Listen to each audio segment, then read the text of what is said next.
Greeting YouTube. I've been talking about my therapy for years now, and I still see my therapist once a month. Well, sometimes it's every 5 or 6 weeks, depends. He's a very busy dude. He does lots of conferences and teaches uh, classes frequently. He has a PhD. He's actually a doctor. Um, um, he has one of those little 8-pointed mortar hats. His parents got him a portrait of him in his cap and gown of, his the day he graduated with his doctorate. He actually had it up at the office for a little while. It was cracking me up when I saw it. He said, "You got to be kidding me." I said, "No, my parents did it." It was pretty funny. Um, and I often bring notes with me. And one of the notes is I bring thoughts and ideas. And I've noticed that I have fewer and fewer of those because I'm processing more and more my own uh, problems as I get better at handling my mental health.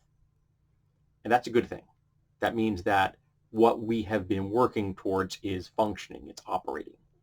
That I may be in a moment of crisis, but that moment of crisis does not then send me into a spiral from which I cannot pull myself out. In the past, I would have a cascade effect where something here would knock me down, knock me down, knock me down, knock me down, down, down, down, down, down. Before I knew it, I was gone for days, weeks, months. Now I'm getting better at pulling myself out of that, about breaking it down. In fact, even using the mental exercise of when I'm in that kind of situation, of realizing that if a bad thing happened 5 minutes ago and a bad thing's happening now, those different things, they're not connected. And put them in a pigeonhole. Literally stick them into a pigeonhole. Mentally separate them so that I do not connect them, because I can guarantee you they aren't connected. My anxiety wants to connect them. My anxiety will create bridges between these two diverse, disparate things, because that's what my anxiety does. It wants to perpetuate its own existence. And one of the things I've noticed is I'm having a hard time being able to figure out what I'm doing. Is this what mentally healthy people do? Because there are no metrics for mental health. There simply aren't. No one talks about their mental health when they're mentally healthy. No one discusses, "I'm feeling wonderfully mentally healthy today." They just aren't suffering. And they're not going to discuss the negative. They're not in suffering. No one does that. How often do you hear people talking about how much pain they're not in? They don't do that. You might get the closer you're going to get. It's like, "I feel great today." That's about as close as you're going to get. And it doesn't tell the person in pain, "Well, how do I get there? How do I get that state?" The not being in pain thing. Because there are no metrics for those of us with mental illness to see, the only metrics we see is the mental illness. And it's hard to feel and sense and see what it is outside that when we have nothing to go. There's no rule books for it. You can read self-help books and stuff, and there's like, moving towards happiness. That's nice. That's a great concept. It's nebulous as hell. It means nothing to a person that is suffering from anxiety, depression, and PTSD if they can't feel it, they can't smell it, they can't touch it, they can't measure it, they can't hear it and see it. It's invisible. And people are saying, "Yeah, this invisible thing over here, it's awesome." And you're like, "What invisible thing? I can't see what you're talking about." Because they don't really have a way of defining what that is,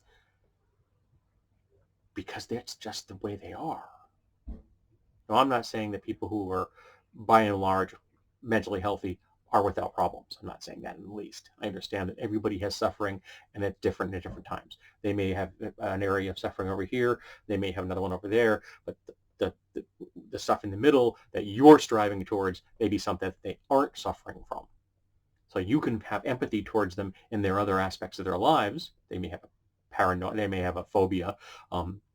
They may have had a bad past experience over here, but by and large, they're living in this really healthy, open space, which is invisible to you.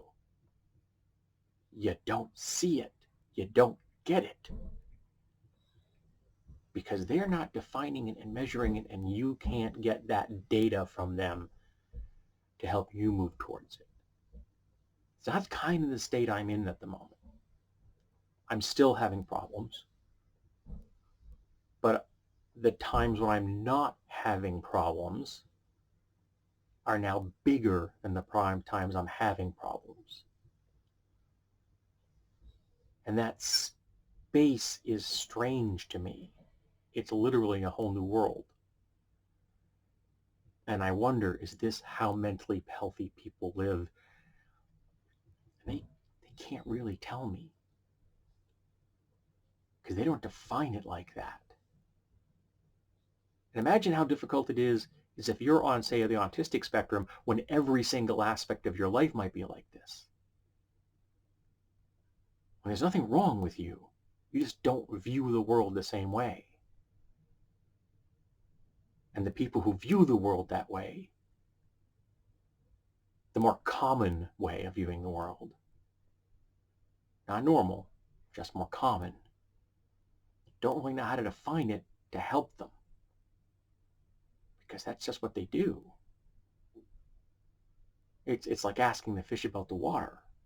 Very few of the fish know they're in the water. And if you don't understand how they're doing what they're doing because they're in the water, and you'd like to join them in the water, and you don't get how they're doing this thing, it can be really frustrating. Really frustrating. So that's what I'm doing right now. I'm trying to figure out the metrics of things that I can't define, that other people can't define. I'm trying to find the water.